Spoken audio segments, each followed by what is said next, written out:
belajar semua anak-anak? Sudah, Ibu. Sebelumnya Ibu buka. Assalamualaikum warahmatullahi wabarakatuh. Waalaikumsalam warahmatullahi wabarakatuh.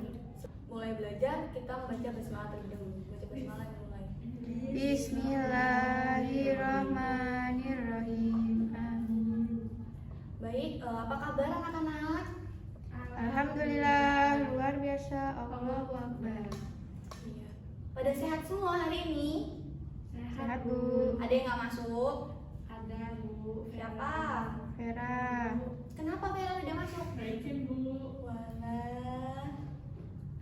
Ya baik, di sini masih ingat materi yang kemarin apa? Lupa, Bu. Waduh, nggak belajar ya di rumah? Iya, Bu. Ya, jadi materi kita hari ini yaitu berjudul Mengenal dakwah Nabi Muhammad SAW dan para sahabatnya. Dibuka bukunya, dicatat ya. Ya, Bu.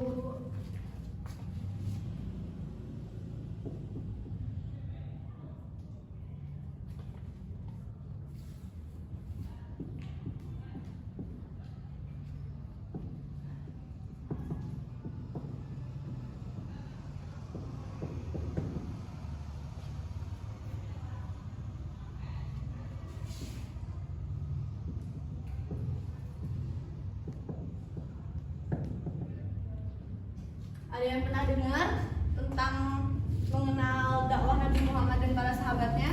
Belum, Bu. Iya baik, Ibu jelasin ya di sini.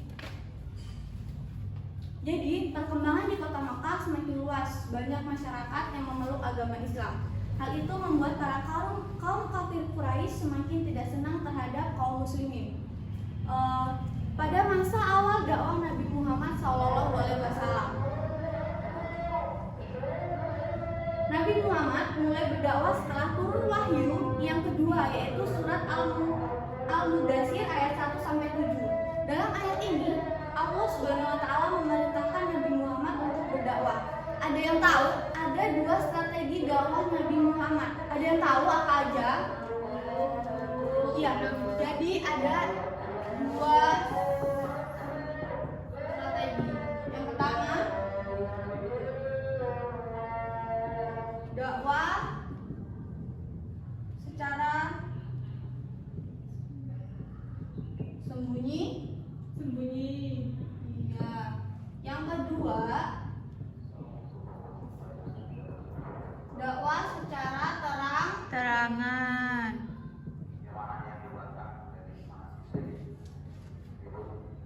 dakwah secara sembunyi-sembunyi. Dakwah ini dilakukan Rasulullah SAW selama 3-4 tahun di rumah sahabat bernama Arqam bin Abil Arqam. Dalam dakwah secara bersembunyi-sembunyi ini, orang-orang yang diajak untuk memeluk agama Islam masih berasal dari orang-orang terdekat dan yang berada di lingkungan Rasulullah SAW. Pada awal masa Islam, hanya sedikit orang-orang memeluk agama Islam. Nah, orang-orang yang memeluk Islam pada masa awal Rasulullah menyebarkannya disebut dengan golongan as-sabiqunal awalun. Kemudian yang kedua apa? Dakwah secara terang-terangan. Ya, kemudian tadi itu kan dakwah secara sembunyi-sembunyi dilakukan selama 3-4 tahun lamanya. Suatu hari Rasulullah SAW mendapat perintah untuk berdakwah secara terang-terangan, yaitu dengan turunnya surat Al-Hijr ayat 94.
Baca bareng-bareng ya.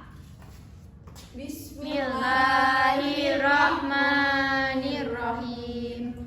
Wasda bima tu'maru wa a'rid 'anil musyrikin. Yang artinya, maka sampaikanlah olehmu secara terang-terangan segala apa yang diperintahkan kepadamu dan berpalinglah dari orang-orang yang musyrik. Quran Surat Al-Hijr ayat 94. Pertama, yang dilakukan Nabi Muhammad SAW dalam berdakwah secara terang-terangan adalah mengumpulkan dalam jamuan makan para kerabatnya dan orang-orang terpandang dari kaum kafir Quraisy. Mereka diajak untuk menyembah Allah Subhanahu wa Ta'ala,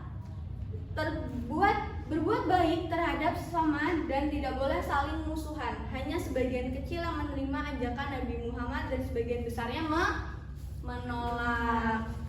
Kemudian termasuk paman Nabi yang bernama Abu Lahab secara keras menolak, bahkan mengancam akan memusuhi Nabi Muhammad SAW apabila meneruskan dakwahnya. Nabi Muhammad walaupun mendapat tantangan dan ancaman, beliau tetap tabah dan tidak putus asa.